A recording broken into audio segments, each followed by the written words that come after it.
She just can't accept love, cause I'm having with love. That's keeping her from love, maybe an ex-lover, or could be a father. I don't know, all I can tell how she relates to me. But I would give all of my heart if she would just believe. She don't know love, I love you. She don't know love is right here. Oh, she don't know love, I love you. Love is far away from the pain that I see in her eyes. But all of that will change when she's mine.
YouTube. Good morning, sunshines. Happy Saturday. Welcome to my channel. I'm Organized Chaos. Hello, hello, and hello. Today it is Saturday, June the 24th, the year of 2023. To all of my right here, right now people, what up though? To all of the people in the future, hey y'all, I'm still here. We still here. Well, we made it here, at least to this point, June 23rd, 2023. Today is a good day. Today is a way better day than yesterday and some other days. I want to share with y'all a little bit before I get into this book as we finish. Well, child, we still got this much more to go up here. We did this much down here. We got this much more to go. His chapters are just long. And then I start talking. And so then, yeah. So we're going to finish the second half of chapter 7 today, which is Finding Who You Truly Are. From the book, A New Earth, Eckhart Tolle. This is our second read from Eckhart. Oh, girl, your live has started. Take the banner off. My bad, y'all. My bad. Okay. So yeah, hello, welcome. Thank you for being here. Thank you for tuning in. Please make sure you hit that like, subscribe, and or share button to my little channel. I did sticky notes. Okay, so our chapter is chapter 7, Finding Who You Truly Are. We're going to finish up the second half of it. All of the sections in this chapter are outlined in the description. I have a little sticky note of things I wanted to talk about today before I start the book. It's 7:30 on a Saturday, so I know probably most of my people are sleeping. And like most of my people, it's not a whole lot of us. My channel is really small. But child, we have a whole life outside of YouTube. So I don't come very often. Even though it's summertime, I have been off this week. It's been nice. But even when you are off as a educator, you're not really off. Most of us will still check our emails in the summer. Some of us. I know some people who are so disciplined about, I'm off. I'll see you in August. I've never lived like that because I always had stuff to do in the summertime, so I would just always check my email. Um, but yeah, I still been doing work because school, and then summer school for us starts next week. So I am working this summer in summer school, and also I think I did share. I know that I shared that I am going to restart my doctorate journey, and that starts next week. So I'm really excited about classes starting up, child. Plus, they done already went in my bank and took my money for class for school. I don't like paying for it. But I'm trying not to. I think I also shared this with you guys that there was a program that educators were allowed to participate in called the PSLF, the Public Service Loan Forgiveness Program. I applied for that program. I was accepted into that program. I think a lot of people in my generation, between this probably 40, 55, 60-ish, are about a 20-year generational. A lot of us first-time college students who did take out a whole lot of student loans, like me. Um, if you got into a public service field with your after you graduated, they would allow you to apply. You had until October of last year, and they will forgive your loans. And so all of my loans from the past wiped away. When I tell you, just like, girl, I don't owe nothing. So I am trying to be very cautious about taking out loans to get my doctorate. But if I have to do it, it won't be. It won't even be a eighth of what I just was forgiven for. So it's an option, but I'm trying not to use that as an option. I want to just take care of it so that I don't have that type of debt looming over me in this part of life. I just want this part of life to be easy breezier. I mean, life is not easy breezy, but just easy breezier. So yeah, so that's starting next. Let me see, I got my calendar up front now. It starts on the 29th. Next Thursday, I will start my classes while I am working summer school and transitioning, hopefully, from this home before the end of the school year. I'm trying to move me and my mom together and get my kids out of my house. My kids are grown. My son think he is grown, but he know he not grown, even though he 18. And I just have to let him do his thing because my relationship with him is more important than me trying to control his adult life.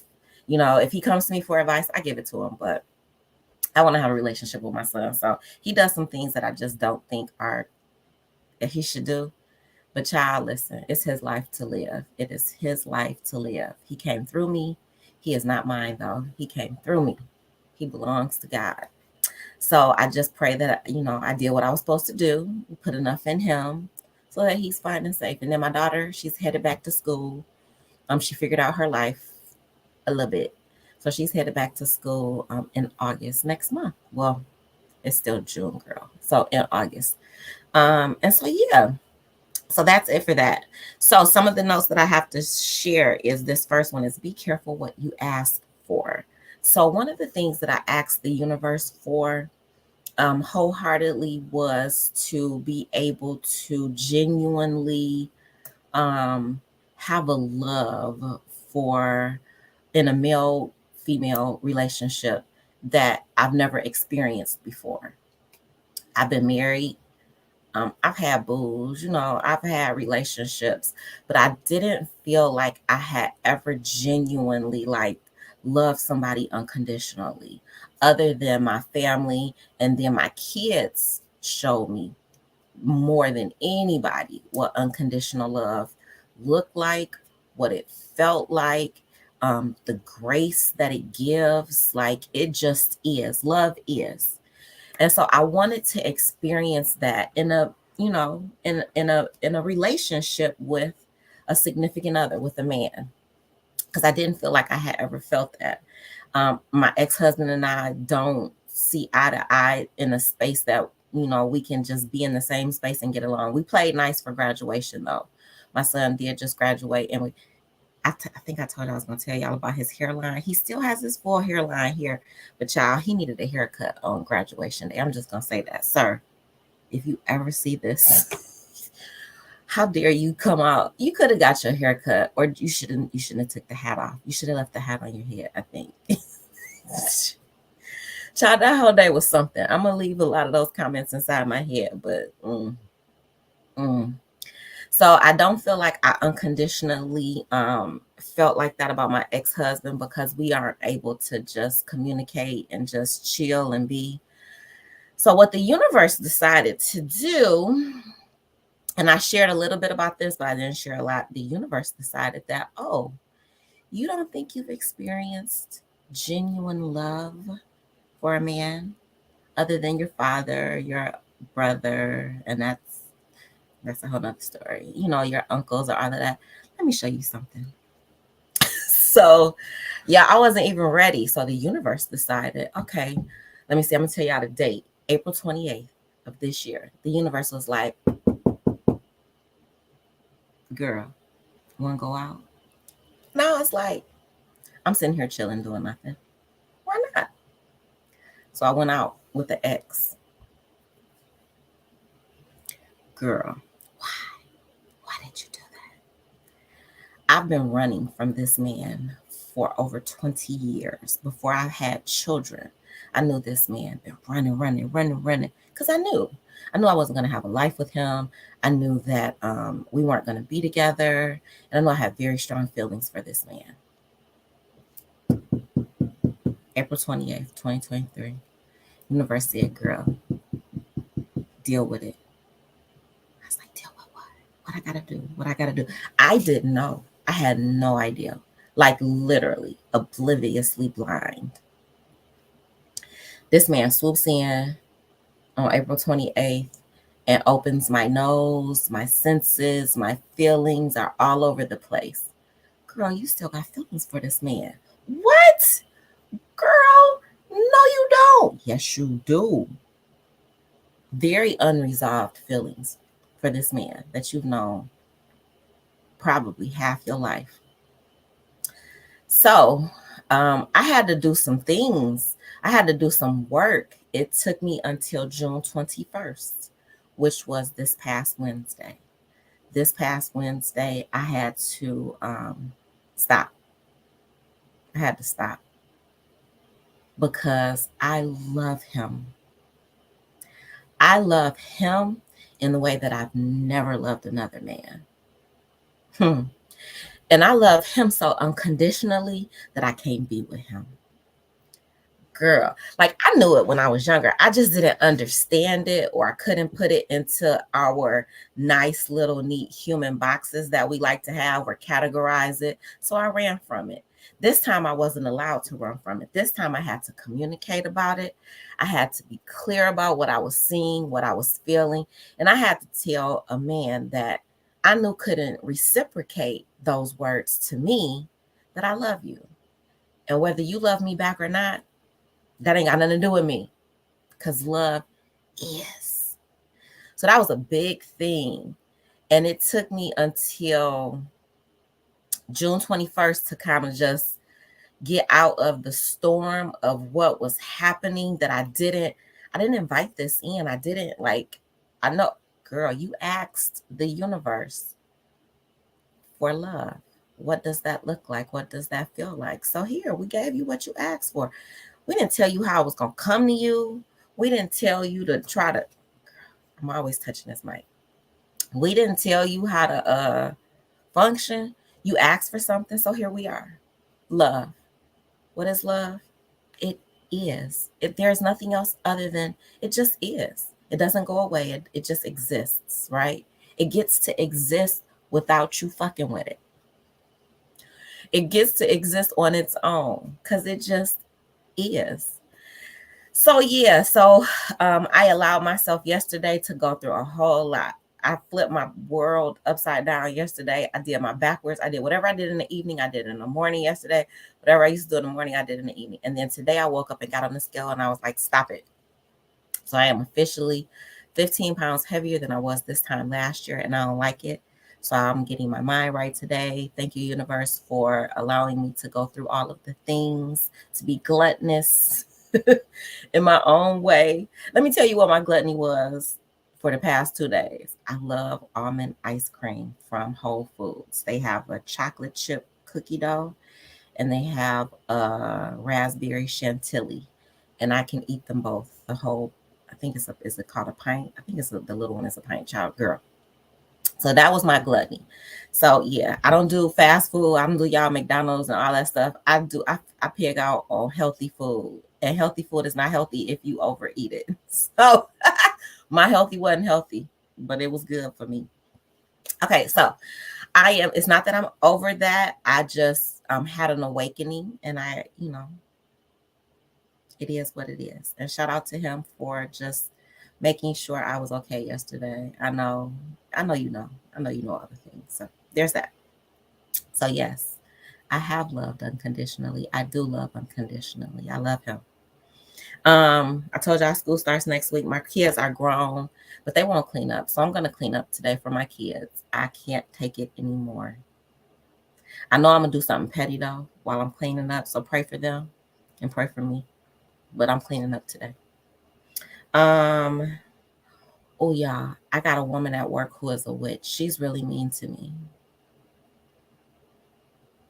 And I be trying to navigate her nasty. I call her, it's a work witch. I'm trying to be nice.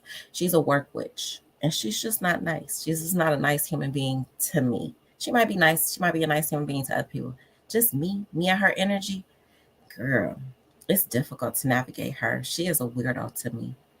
I don't understand how people are grown and like this, but it is what it is. So anyway, I got a work witch that I'm dealing with. This girl. Anyway, pray for me as I navigate her for these last. I think I got to still deal. I'm praying I don't have to deal with her next school year. I just got to finish dealing with her this summer through hopefully the beginning of August. And then I will be released from this assignment, because her as an assignment, I didn't know human beings could be so freaking unaware of their energy. Like, she has no idea. And then she thinks I owe her my good energy. Girl, I don't owe you shit. Other than the work that I do. That's it. That's all. Okay, so anyway. All right. And emotional EQ. I want to talk about that. So there is this book. I'm not reading this book to y'all. Anyway, it's called Emotional EQ. I'm sorry, Emotional Intelligence. EQ is like IQ. It's your emotional intelligence. So it's your EQ. It's not your intelligence. It's your emotional intelligence. So I took the quiz yesterday. So this is a book from a professional development program that I'm in it started in January. It ends in October. So a weekend, like every month. In the summer, it's not every month. I go away to an overnight PD, and we have a bunch of books. I got a big binder down here. I'll show it to you. The people in my class think I'm crazy because I print the stuff out that we do, because I just like to have things in front of me, even though all of this is on a Google Drive file. If it doesn't exist in front of me, sometimes, you know how clothes are. If you can't see your clothes, you don't know what's in the closet. You ain't going in the back of the closet to look for stuff that you don't forgot about. I forget about things. And if it's not visible, like this is a binder that will live in my office so that I can utilize the tools that I got from my professional development all year. Because this was one, like, really good PDs. I keep that stuff out. So I am going to print out the stuff from this past month. And yeah, so my emotional intelligence. So that's what I was talking about, child. I will get off track. I got my emotional intelligence report, y'all. And this is the work that I've been doing on myself. This is a lot of this, like your emotional intelligence. It really does align with mindfulness.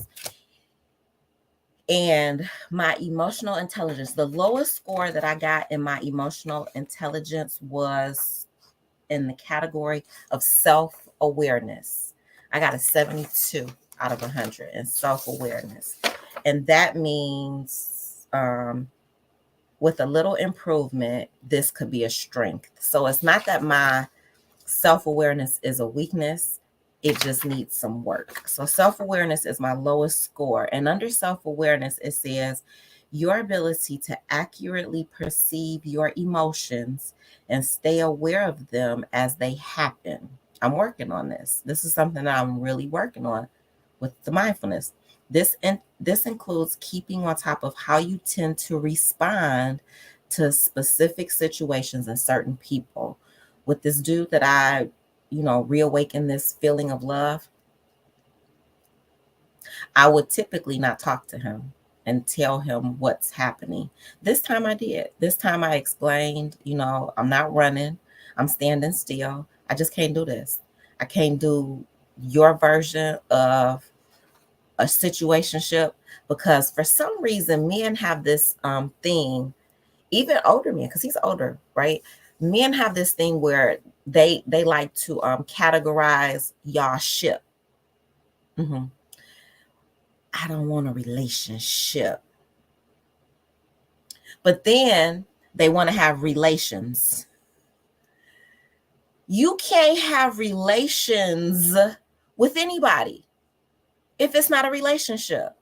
You don't have relations with your children without that being a relationship, with your parents without that being a relationship, with your best friend without it being a relationship, with a man or a woman without it being a relationship.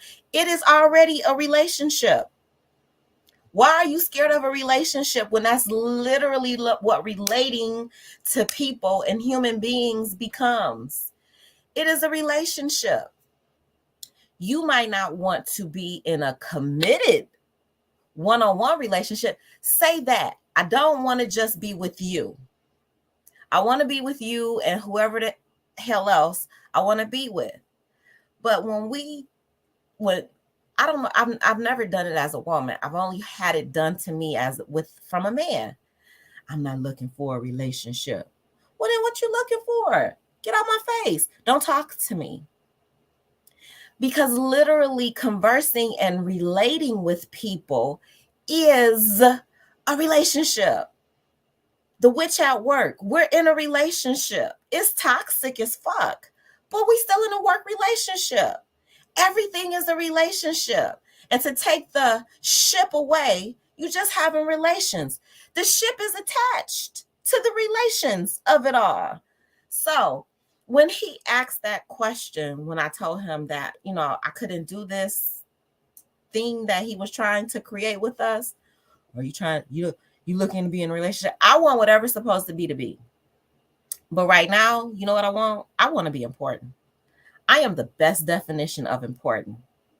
I'm important to me. I'm important to these kids. I'm important to my mama. I'm important to my daddy. And if I can't be important to you, why am I here?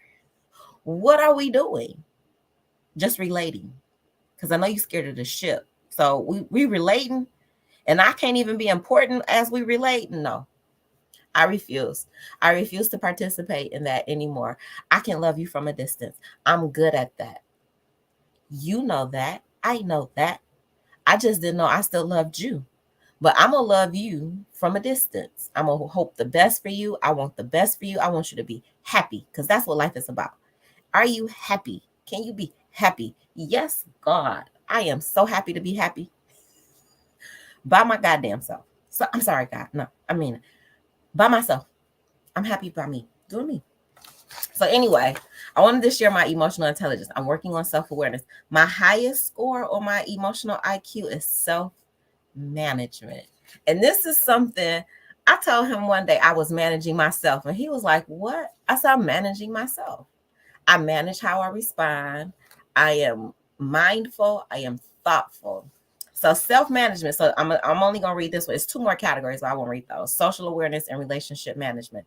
So under self-management, which is something that I really work on, it says your ability to, and I got an 89 out of 100 on self-management.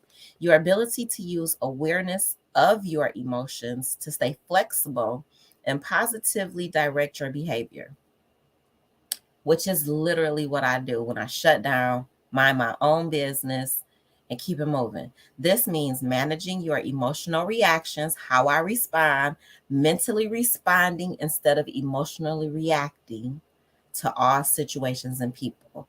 My self-management is 89. I'm going to tell you why I know it's not 100. Because my work witch said some slick shit in an email to me the other day, and I snapped in front of our big boss. And she was trying to be helpful. But the way she's helpful is petty. She's petty helpful, and I don't relate to petty helpful. So when you petty helpful with me and I don't see how it's helpful, I'm sick of you, because I let you be petty for a long time before I respond, because I'm good with self-management. But then it just be that little straw that broke that camel's back, and I gotta get you, girl. Gotta clap back real quick. So yeah, my self-management ain't 100, because ain't nothing about me 100, child. I am a work in progress. I'm working on it. Other than being the truth, that about me is 100. I am the truth. I am the truth. I am love. I am light. I am truth. And I'm working on my emotional intelligence every day. All right, that is it for our opener. I got some work to do later today, and I'm cleaning up behind these kids today. So they might, I'm not cooking for them. I refuse. Okay, I was gonna say they might look up and I might cook for them. I'm not cooking for them. They won't even clean up after themselves. I don't need you to clean up after me. Clean up after you. So anyway, I'm cleaning up today. All right, let's get into the book. 27 minutes later, A New Earth, Chapter 7, Finding Who You Truly Are, Not Minding What Happens. De Krishnamurti, the great Indian philosopher and spiritual teacher, spoke and traveled almost continuously all over the world for more than 50 years, attempting to convey through words, which are content, that which is beyond words, beyond content. At one of his talks in the latter part of his life, he surprised his audience by asking, "Do you want to know my secret?"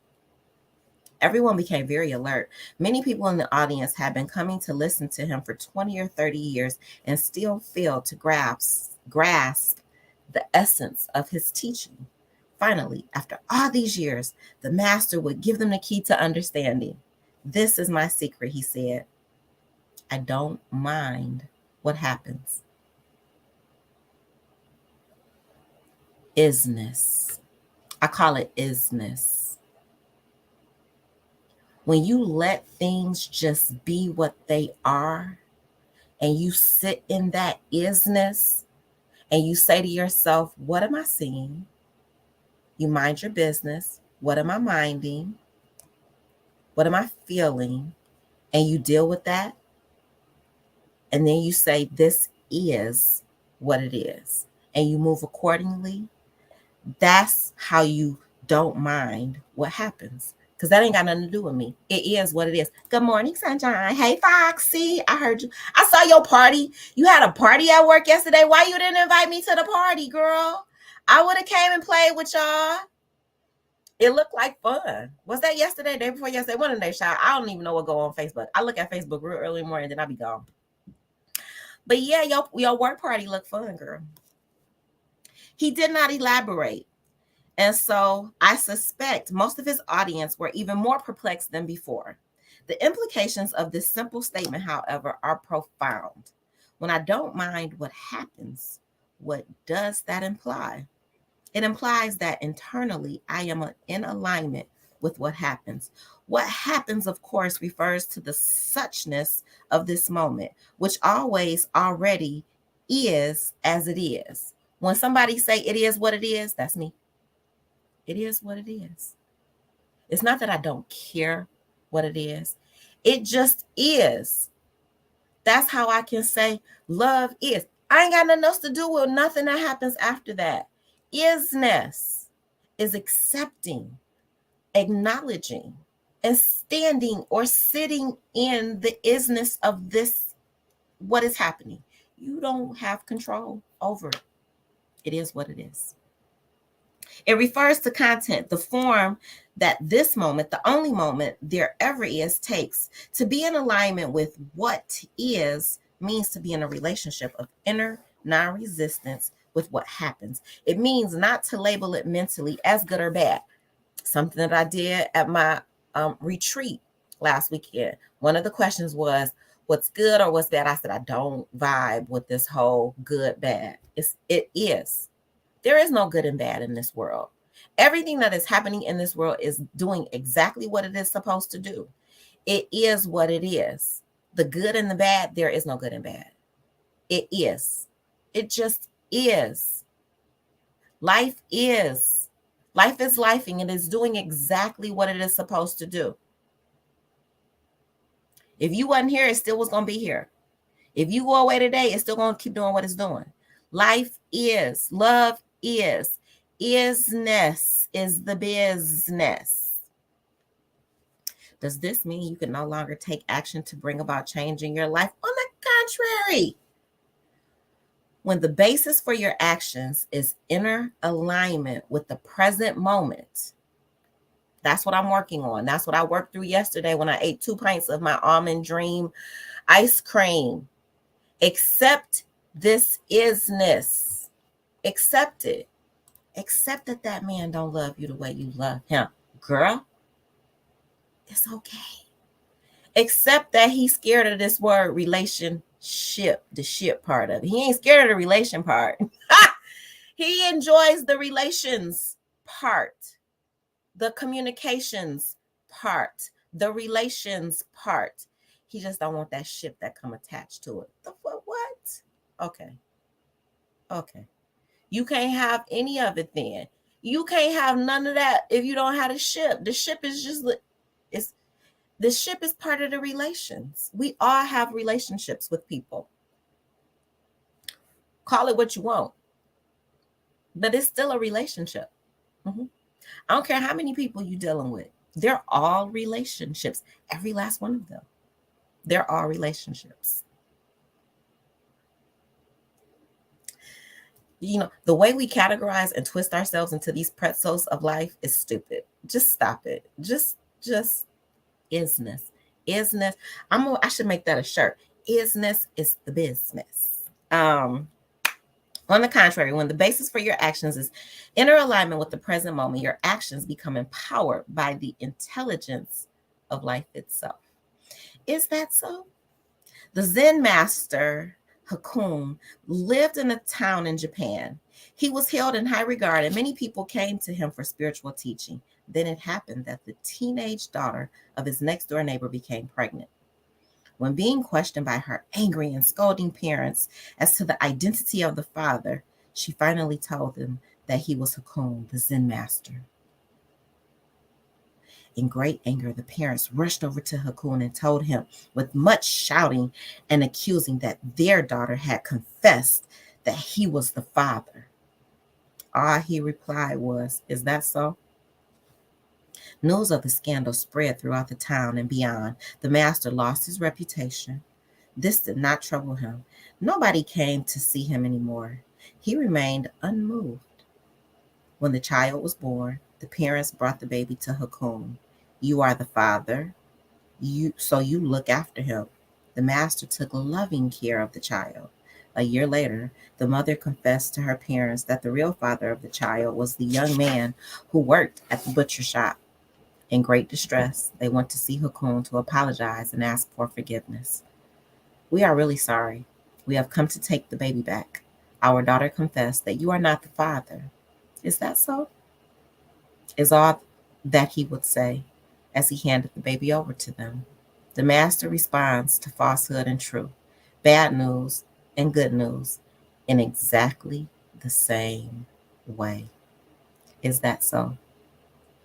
He allows the form of the moment, good or bad, to be as it is, and so does not become a participant in human drama.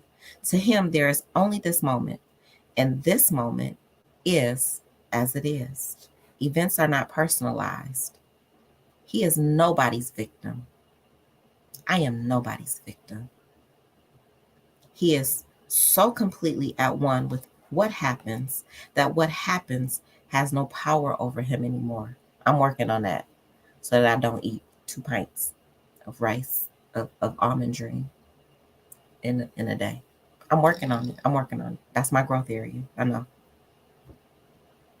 Only if you resist what happens are you at the mercy of what happens, and the world will determine your happiness and unhappiness. The baby is looked after with loving care, but bad turns into good through the power of non resistance, always responding to what the present moment requires. He lets go of the baby when it is time to do so. Imagine briefly how the ego would have reacted during the various stages of the unfolding of these events. Child, if you know, you know. Child, when it's me, girl, I don't even know who your daughter is. Girl, it's my baby, and I told you I didn't know that. Now you gonna bring me the baby? I ain't looking after no man's child. You know how people, I'm not looking after another man's child. Business is the business. Now you want the baby back that you made me take that I told you? No. Business is the business. The ego and the present moment. The most important, the primordial relationship in your life is your relationship with the now, or rather, with whatever form the now takes. That is to say, what is or what happens. You ask to know what love is. That song that I play at the beginning, She Don't Know Love. I believe that. I do, though. I have experienced it. It's beautiful to be able to love somebody, to let them go and be okay with that. Like, I love you enough because I want you to be happy. And this is not it for us. It never was. I knew it when I was 20 years old. I knew it. I knew it in my 20s. I knew that we couldn't be any more than what we are. And I'm okay with that. Girl, that was something. It was so emotional. It was a quick 2 months, too. In and out, girl. Get this out your system. Get this out, girl. Got it out. It ain't all the way out though, child. We still detoxing from that energy. That's another thing. That, like, women, not all, because some women are able to exchange energy and brush it off. Some of us don't do it like that though. Some of us really take in that energy. And whether you can brush it off or not, there is still an exchange of energy when you are in relations with other human beings. And some energy, my energy with this particular human being, this man, it is all encompassing. It is the most, I don't even know how to explain the energy.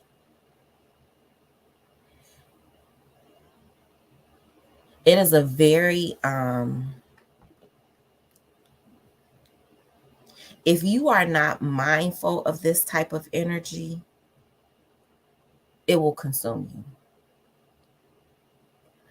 I didn't understand it when I was younger. I knew it though. Like, I knew I couldn't be around him. I couldn't be with him. I had to run away from him. But like having to sit in it and like unpack it in real time, man, it is an energy that transcends time. The universe plopped me personally. I can't speak for him because he might have this type of energy with other women. I don't know. I can only speak for me. I've never had this type of energy, not even with my husband, my ex-husband. I've never had this type of energy exchange with another human being in my life. It is so overwhelming. It is so overpowering. It is so out of this universe, this energy exchange. Like, you feel it. Like, it is like for real, for me. Again, can't speak for him. Child, that's a lot. And I think if I hadn't been doing this type of work, I would still be bouncing around with him this summer because I wouldn't be here yet. And I would just be going through it. And then in the fall, I would have to just Girl, I would have, girl, it was too much. Girl, I'm not that grown yet. I'm still emotionally immature in that area. That God bless all y'all who can have relations without being in a relationship in your mind. That's ass backwards for me though. But okay, girl. If your relationship with the now is dysfunctional, that dysfunction will be reflected in every relationship and every situation you encounter. The ego could be defined simply in this way: a dysfunctional relationship with the present moment. It is at this moment that you can decide what kind of relationship you want to have with the present moment. Once you have reached a certain level of consciousness, and if you are reading this, you almost certainly have, you are able to decide what kind of relationship you want to have with the present moment, which is the work that I've been doing since Wednesday. Well, I started the work without him knowing that I had started the work, right? And then when I had a revelation, like, this is what you're doing, you can't physically be around him, you can't keep communicating with him, or you're going to be lost in him.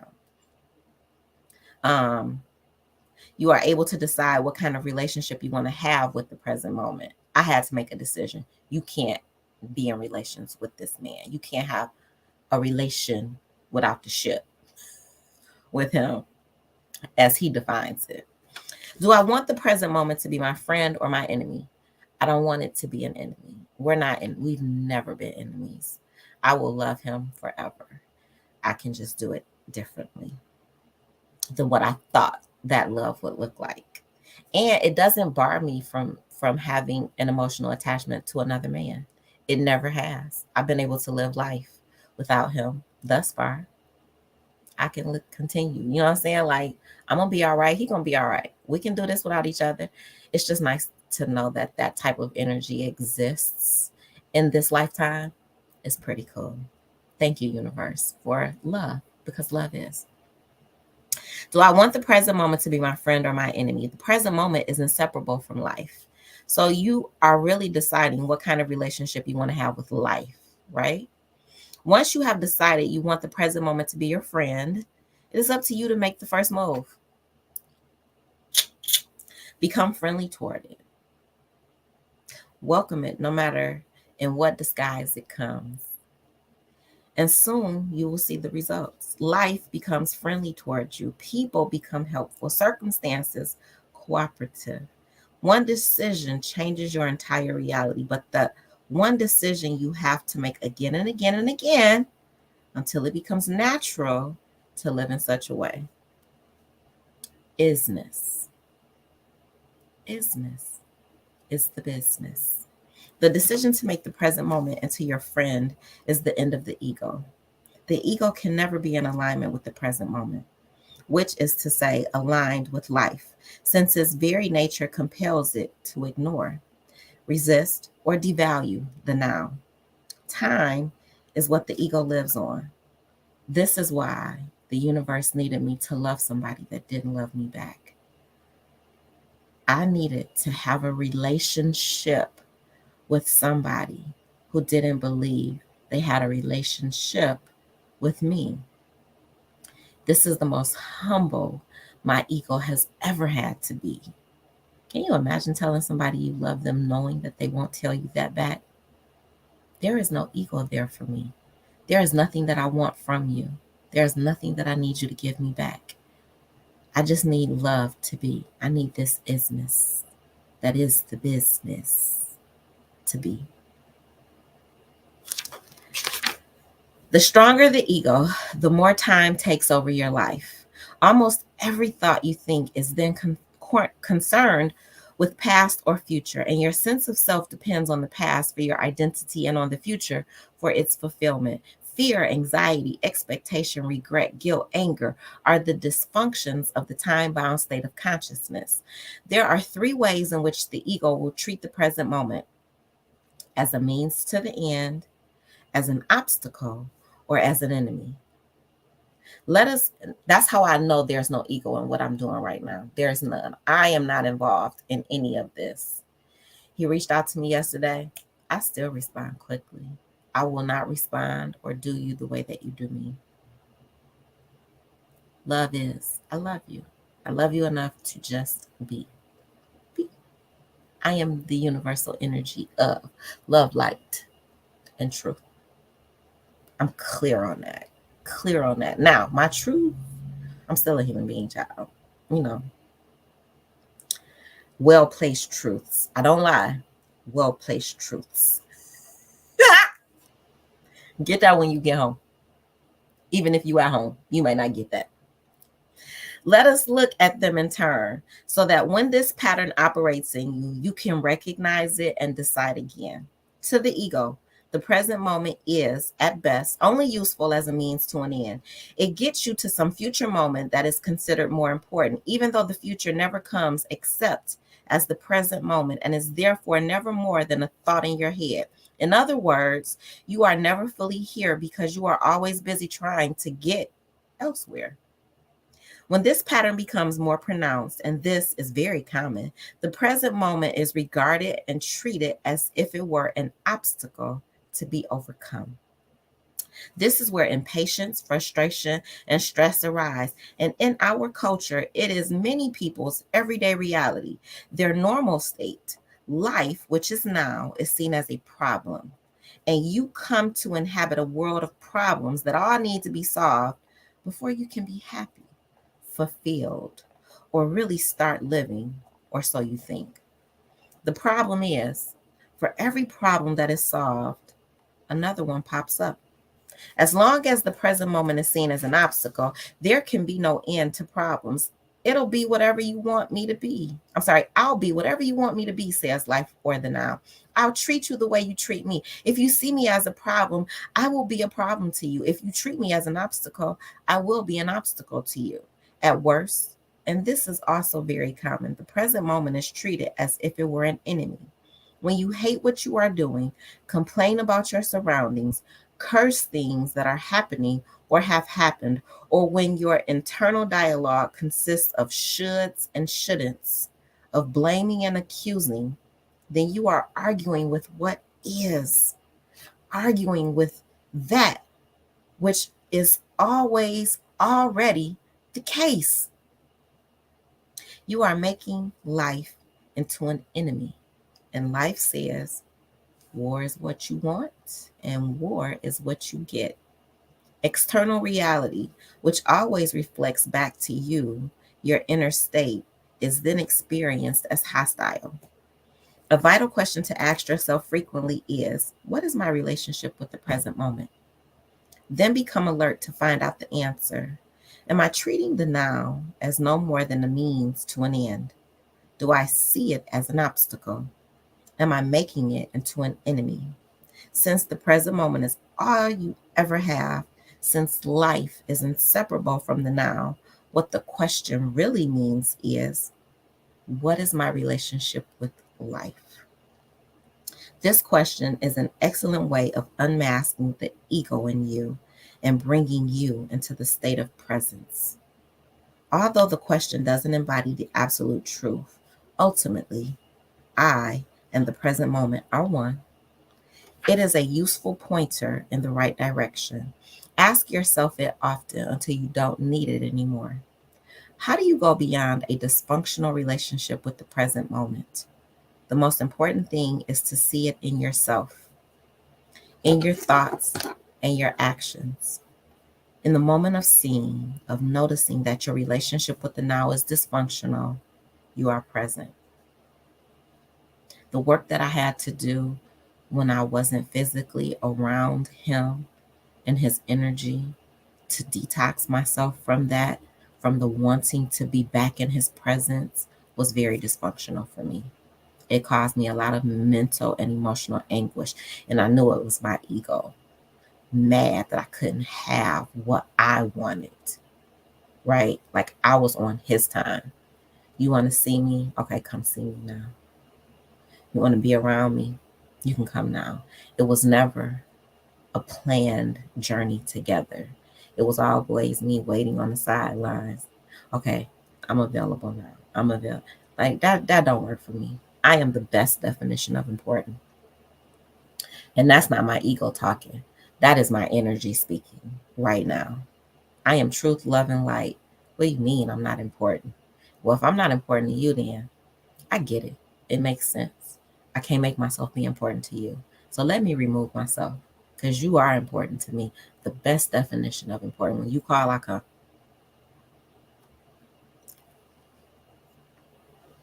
Shh. You don't get to know the thoughts in my head.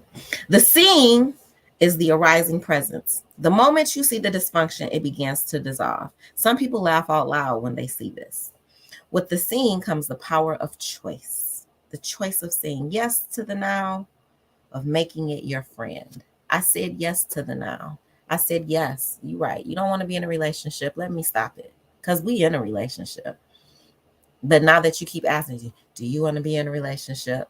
You don't want to be in this relationship. That's what you really are saying to me. Bye. Be free. Leave me alone. Leave me alone. Thank you for checking on me yesterday. I appreciate that. I'm fine. I know you're fine. We're going to be fine. We've been fine apart for 20-some years. We will continue to be fine apart. The paradox of time. On the surface, the present moment is what happens. Since what happens changes continuously, it seems that every day of your life consists of thousands of moments in which different things happen. Time is seen as the endless succession of moments, some good, some bad. Yet, if you look more closely, that is to say, through your own immediate experience, you find that there are not many moments at all. You discover that there is only ever this moment. Life is always now. Your entire life unfolds in this constant now. Even past or future moments only exist when you remember or anticipate them, and you do so by thinking about them in the only moment there is. Now, why does it appear then as if there were many moments? Because the present moment is confused with what happens, confused with content. The space of now is confused with what happens in that space. The confusion of the present moment with content gives rise not only to the illusion of time, but also to the illusion of ego. There is a paradox here. On the one hand, how can we deny the reality of time? You needed to go from here to there to prepare a meal, build a house, read this book. You need time to grow up, to learn new things. Whatever you do seems to take time. Everything is subject to it. And eventually, this bloody tyrant time, as Shakespeare calls it, is going to kill you. You could compare it to a raging river that drags you along with it, or a fire in which everything is consumed. I recently met some old friends, a family I had not seen in a long time, and I was shocked when I saw them. I almost asked, "Are you ill? What happened? Who did this to you?" The mother, who walked with a cane, seemed to have shrunk in size. Her face shriveled like an old apple. The daughter, who had been full of energy, enthusiasm, and the expectations of youth when I last saw her, seemed worn out, tired after bringing up 3 children. Then I remembered. Almost 30 years had passed since we last met. Time had done this to them, and I'm sure they were just as shocked when they saw me. Everything seems to be subject to time, yet it all happens in the now. This is the paradox. Wherever you look, there is plenty of circumstantial evidence for the reality of time. A rotting apple, your face in the bathroom mirror compared to your face in a photo taken 30 years ago. Yet you never find any direct evidence. You never experience time itself. You only ever experience the present moment, or rather, what happens in it. If you go by direct evidence only, then there is no time, and the now is all there ever is.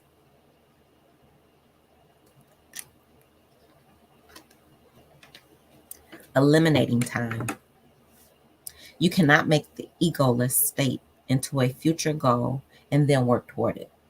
All you get is more dissatisfaction, more inner conflict, because it will always seem that you have not arrived yet, have not attained that state yet. When freedom from ego is your goal for the future, you give yourself more time, and more time means more ego. Now, everything happens now. Tell somebody, run, tell that. Now, not tomorrow, not an hour from now. Business is business. Look carefully to find out if your spiritual search is a disguised form of ego.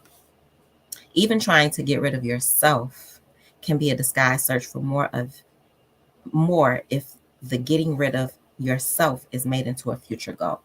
Giving yourself more time is precisely this, giving yourself more time. Time, that is to say, past and future, is what the false mind made self, the ego, lives on. And time is in your mind. It isn't something that has an objective existence out there.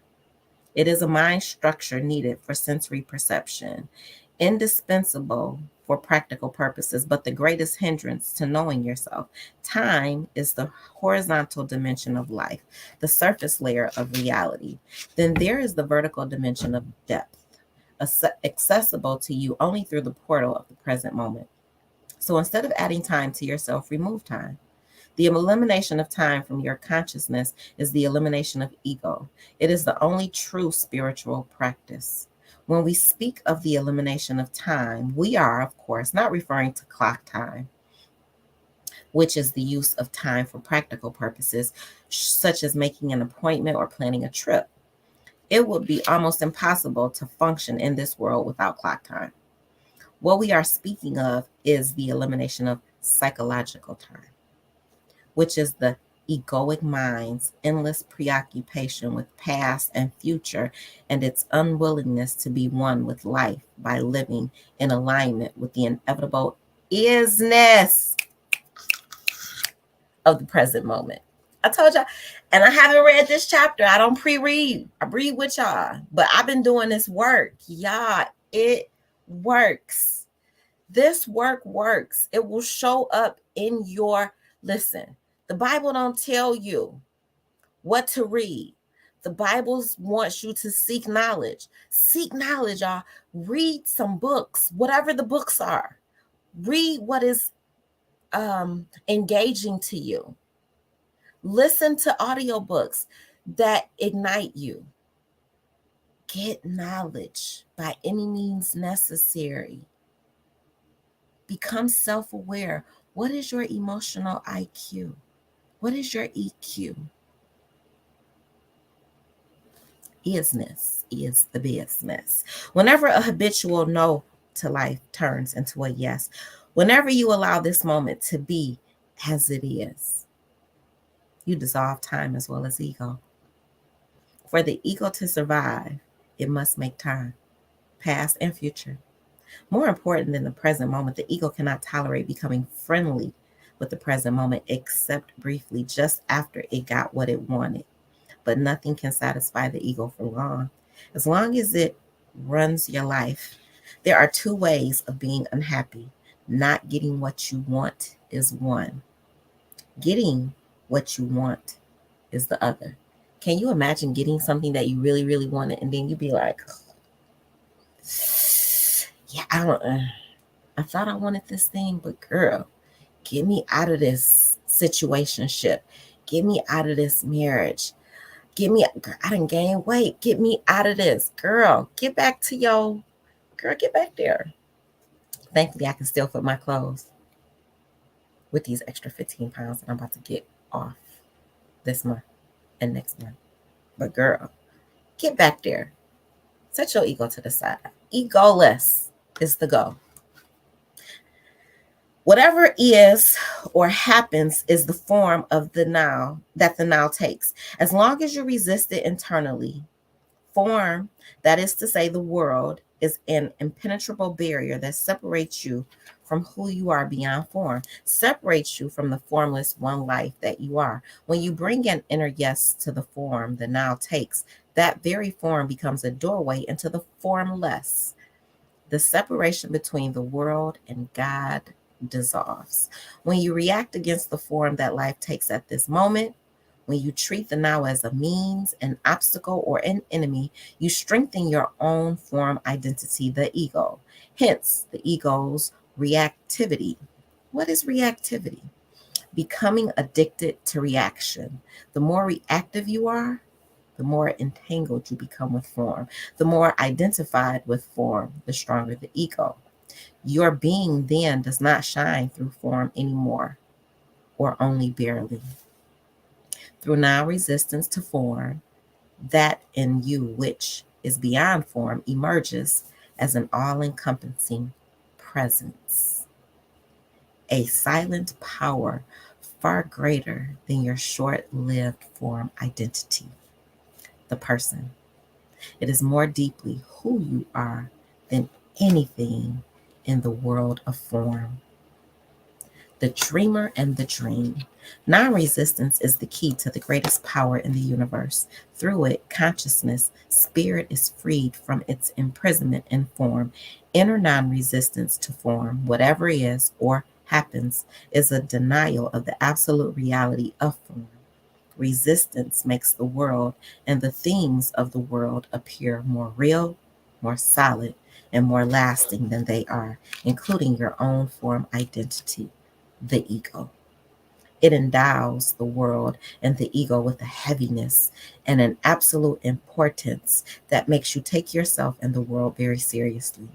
The play of form is then misperceived as a struggle for survival. And when that is your perception, it becomes your reality. The many things that happen, the many forms that life takes on, are of an, uh, this word always trips me up, ephemeral, ephemeral, EPHEM, ephemeral, ERAL, ephemeral, I think it's ephemeral, nature. They are all fleeting. So ephemeral means fleeting.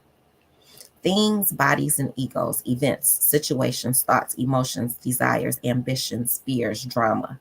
They come, pretend to be all important, and before you know it, they are gone, dissolved into the nothingness out of which they came. Were they ever real? Were they ever more than a dream, the dream of form? When we wake up in the morning, the night's dream dissolves and we say, oh, it was only a dream. It wasn't real, but something in the dream must have been real. Otherwise, it could not be. When death approaches, we may look back on our life and wonder if it was just another dream. Even now, you may look back on last year's vacation or yesterday's drama and see that it is very similar to last night's dream. There is the dream, and there is the dreamer of the dream. The dream is a short lived play of forms. It is the world, relatively real, but not absolutely real. Then there is the dreamer, the absolute reality in which the forms come and the forms go. The dreamer is not the person is part of the dream. The dreamer is the substratum in which the dream appears, that which makes the dream possible. It is the absolute behind the relative, the timeless behind the time, the consciousness in and behind form. The dreamer is consciousness itself. It is you. To awaken within the dream is our purpose now. When we are awake within the dream, the ego-created earth drama comes to an end, and a more benign and wondrous dream arises. This is the new earth. This. Now. Going beyond limitations. In each person's life, there comes a time when he or she pursues growth and expansion on the level of form. This is when you strive to overcome limitations such as physical weakness or financial scarcity. When you acquire new skills and knowledge, or through creative action, bring something new into this world that is life-enhancing for yourself as well as others. This may be a piece of music or a work of art, a book, a service you provide, a function you perform, a business or organization that you set up or make a vital contribution to. When you are present, when your attention is fully in the now, that presence will flow into and transform what you do. There will be quality and power in it. You are present when what you are doing is not primarily a means to an end, which is getting money, having prestige, or winning, but fulfilling it itself, but fulfilling in itself. When there is joy and aliveness in what you do.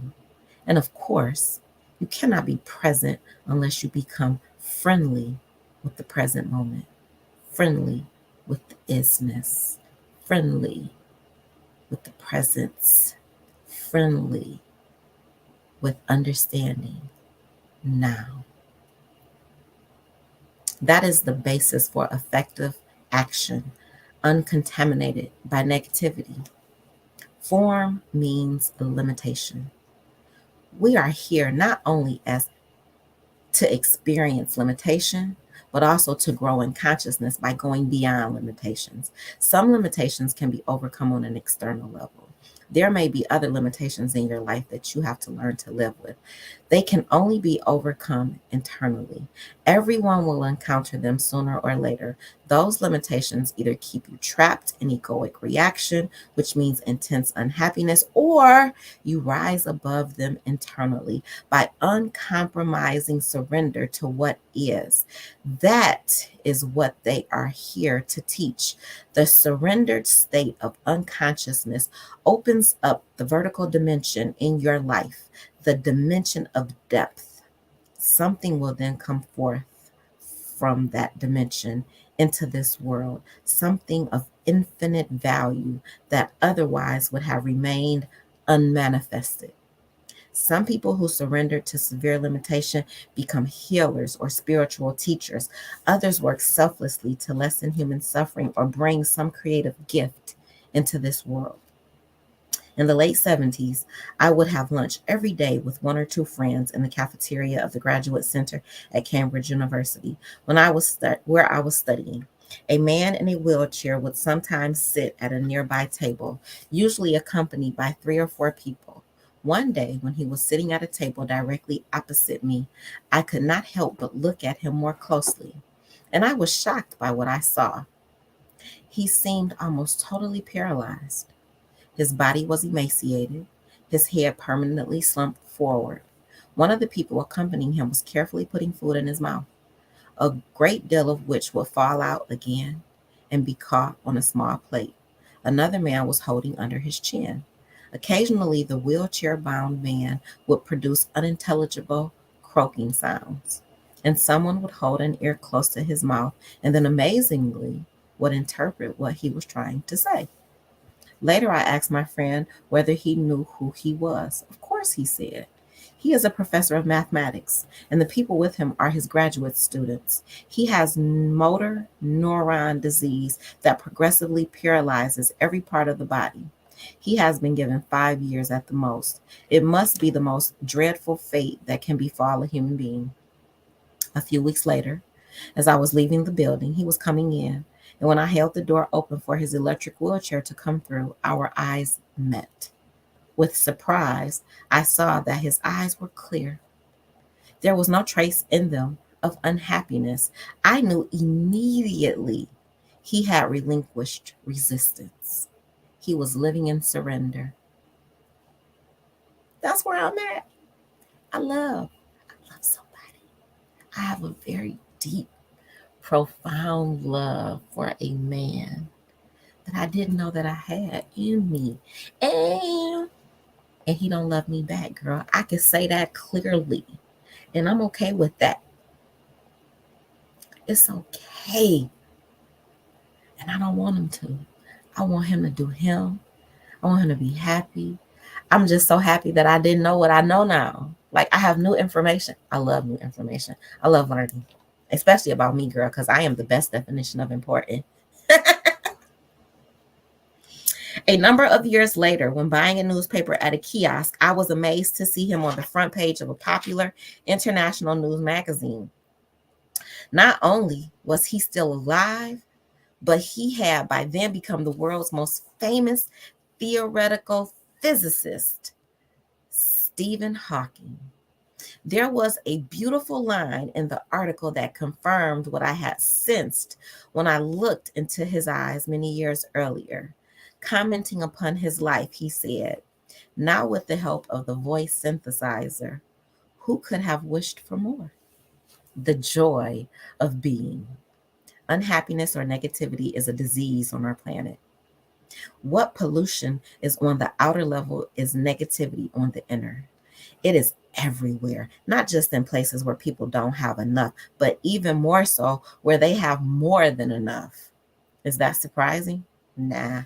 The fluent world is even more deeply identified with form. More lost in content, more trapped in ego. People believe themselves to be dependent on what happens for their happiness. That is to say, dependent on form. They don't realize that what happens is the most unstable thing in the universe.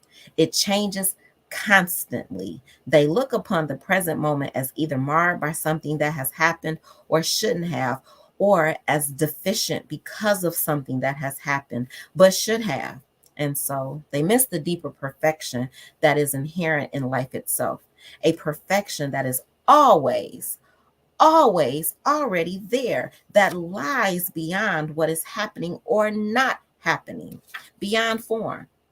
Accept the present moment and find the perfection that is deeper than any form and untouched by time.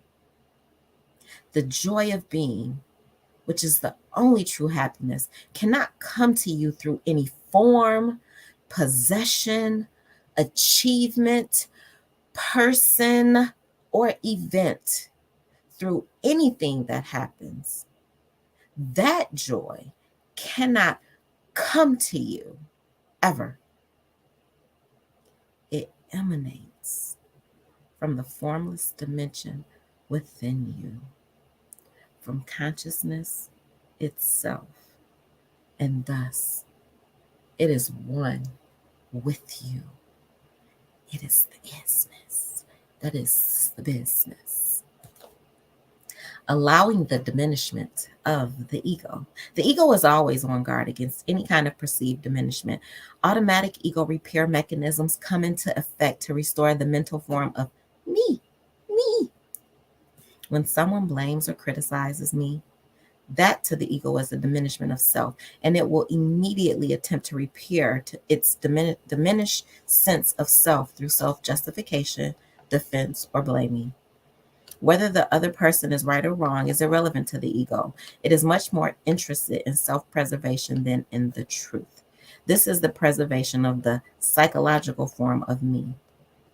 Even such a normal thing as shouting something back when another driver calls you idiot is an automatic and unconscious ego repair mechanism. One of the most common ego repair mechanisms is anger, which causes a temporary but huge ego inflation. All repair mechanisms make perfect sense to the ego, but are actually dysfunctional. Those that are most extreme in their dysfunction are physical violence and self-delusion in the form of grandiose fantasies. A powerful spiritual presence is consciously to allow the diminishment of ego when it happens without attempting to restore it. I could recommend that you experiment with this from time to time. For example, when someone criticizes you, blames you, or calls you names, instead of immediately retaliating or defending yourself, do nothing. Allow the self-image to remain diminished and become alert to what that feels like deep inside you. For a few seconds, it may feel uncomfortable, as if you had shrunk in size. Then you may sense an inner spaciousness that feels intensely alive. You haven't been diminished at all. In fact, you have expanded. You may then come to an amazing realization.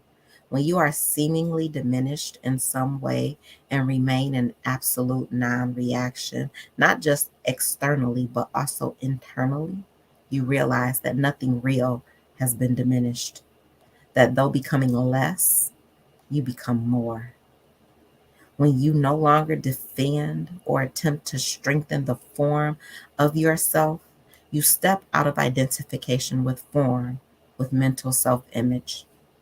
Through becoming less in the ego's perception, you in fact undergo an expansion and make room for being to come forward. True power, who you are beyond form, can then shine through the apparently weakened form. This is what Jesus means when he says, deny yourself or turn the other cheek. You are the best definition of important, just like I am. You have to quiet your ego. You have to trust the process. You have to get in alignment with who you are, with your being, with your isness. What is happening now in this moment? See it clearly for what it is, accept it for what it is, and move accordingly.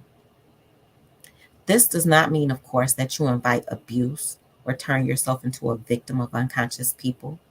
Sometimes a situation may demand that you tell someone to back off in no uncertain terms.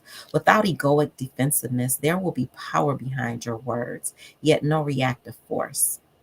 If necessary, you can also say no to someone firmly and clearly, and it will be what I call a high quality no that is free of all negativity. If you are content with being nobody in particular, content,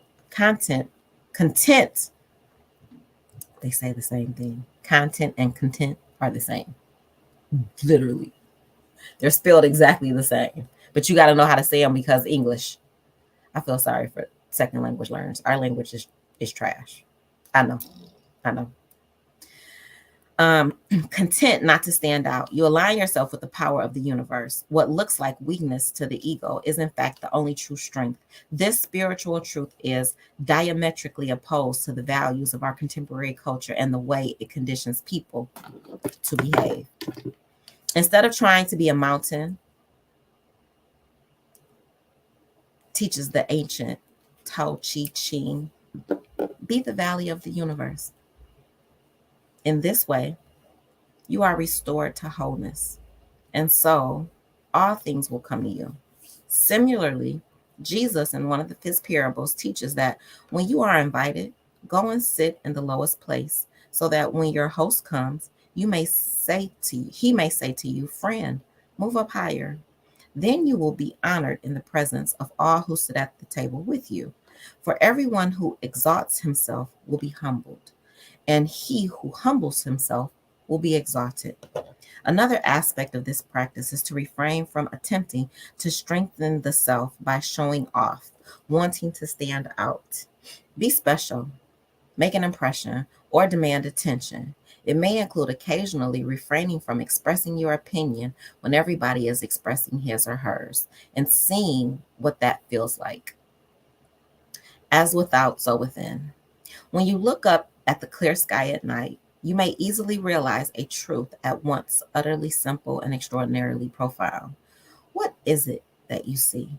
The moon, planets, stars, the luminous band of the Milky Way, perhaps a comet, or even the neighboring Andromeda galaxy, 2 million light years away.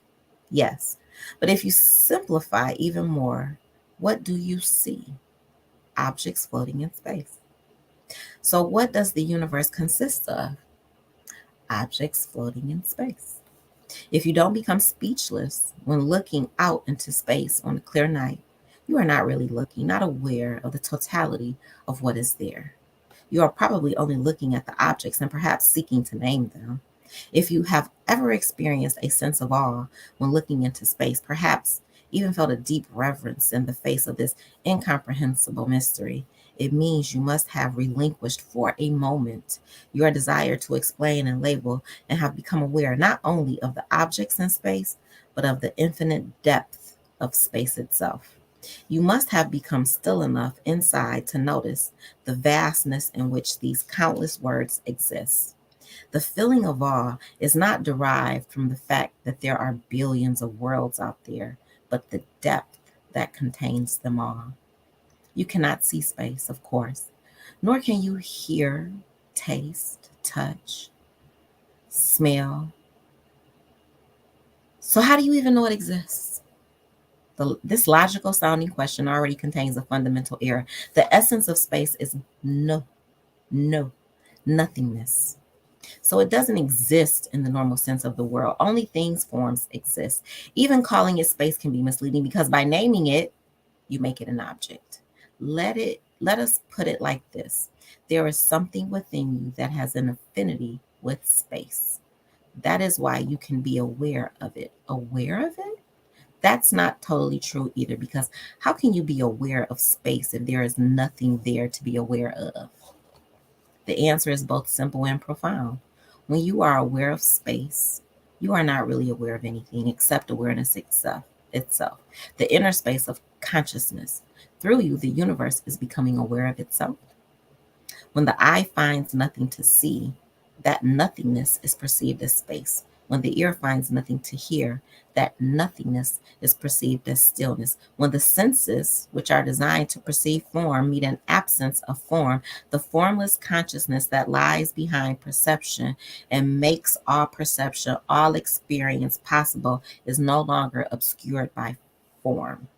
When you complete the unfathomable, I'm sorry, when you contemplate the unfathomable depth of space or listen to the silence in the early hours just before sunrise, something within you resonates with it as if in recognition.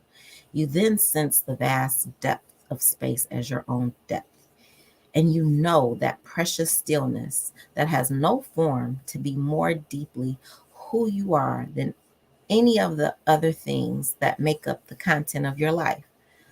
The Upanishads, the ancient scriptures of India, point to the same truth with these words. What cannot be seen with the eye, but that whereby the eye can see. Know that alone to be Brahman, the spirit, and not what people hear, adore. What cannot be heard with the ear, but that whereby the ear can hear.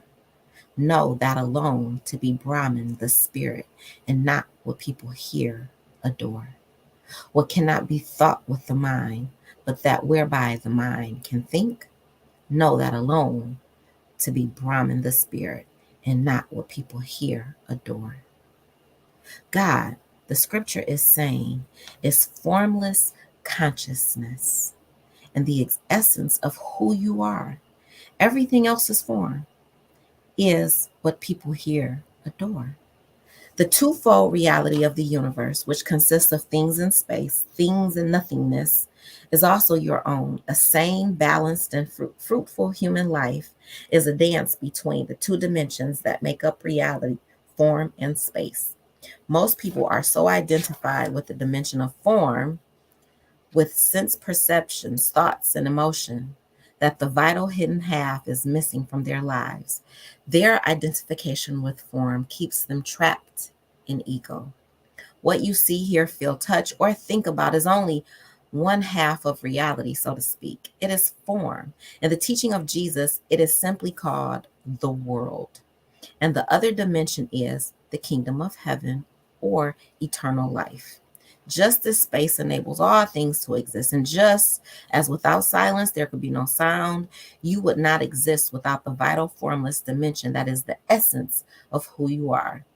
We could say God if the word had not been so misused. I prefer to call it being. Me too, the human being part. Being is prior to existence. Existence is form, content, what happens. Existence is the foreground of life. Being is the background, as it were. The collective disease of humanity is that people are so engrossed in what happens, so hypnotized by the world of fluctuating forms, so absorbed in the content of their lives, they have forgotten the essence, that which is beyond content, beyond form, beyond thought. They are so consumed by time that they have forgotten eternity, which is their origin, their home, their destiny. Eternity is the living reality of who you are. Some years ago, when visiting China, I came upon a stupa on a mountaintop near Guilin. It had writing embossed in gold on it, and I asked my Chinese host what it meant. It means Buddha. He said, "Why are there two characters rather than one?" I asked one, he explained.